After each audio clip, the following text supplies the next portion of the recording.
आज दुनिया की सबसे महत्वपूर्ण भू राजनीतिक लड़ाई मिसाइलों से नहीं, फैक्ट्रियों से लड़ी जा रही है, हथियारों से नहीं, सप्लाई चेन से। और इस लड़ाई के केंद्र में है अमेरिका भारत के साथ व्यापार समझौता क्यों करना चाहता है, यूरोप भारत के साथ मुक्त व्यापार समझौते क्यों साइन कर रहा है, और दुनिया की सबसे बड़ी कंपनियां भारत में विनिर्माण क्यों स्थानांतरित कर रही हैं।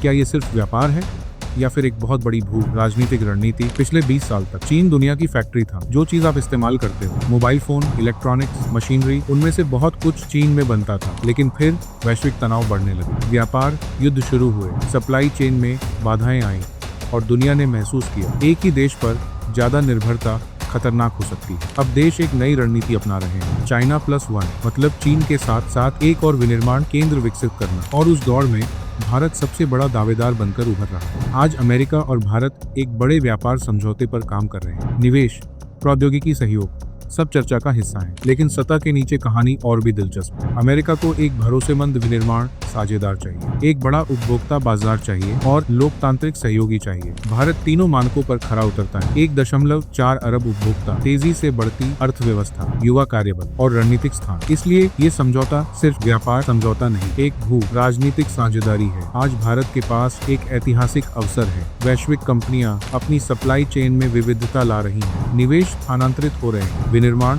केंद्र बदल रहे हैं और भारत सक्रिय रूप से नई व्यापारिक साझेदारियां बना रहा है। यूरोप के साथ बड़े व्यापार समझौते, अमेरिका के साथ वार्ताएं, कई वैश्विक आर्थिक साझेदारियां। सरल शब्दों में अपनी कई वैश्विक आर्थिक साझेदारियां। भारत सिर्फ उत्पाद निर्यात नहीं करना चाहता, भारत मूल्य श्रृंखलाओं को नियंत्रित करना चाहता है। और यही अंतर बहुत बड़ा है। बहुत लोग भू राजनीति को सिर्फ सैन्य शक्ति समझते हैं। असलियत भारत तो 19 संबंध का आधुनिक भू राजनीति अर्थव्यवस्था से संचालित होती है। जिस देश के पास विनिर्माण शक्ति है, प्रौद्योगिकी शक्ति है, व्यापारिक प्रभाव है, सप्लाई चेन पर नियंत्रण है, 300 को प्राप्त, उस देश का वैश्विक प्रभाव अपने आप बढ़ जाता है। आज देश क्षेत्रों के लिए कम, आर्थिक प्रभुत्व के लिए ज्यादा प्रतिस्पर्धा कर रहे हैं और भारत इसी खेल में अपनी स्थिति मजबूत कर रहा है। आज जो भारत अमेरिका व्यापार वार्ताएं चल रही हैं, वे सिर्फ टैरिफ्स की बातचीत नहीं है, वे भविष्य की बातचीत है। भविष्य की नौकरियां, भविष्य के निवेश, भविष्य का विनिर्माण और भविष्य का प्रभाव। क्योंकि 21वीं सदी की सबसे शक्तिशाली देश वही होंगे जो सिर्फ उत्पादों का उपभोग नहीं करेंगे, बल्कि दुनिया की सप्लाई चेन को आकार देंगे। शीत युद्ध में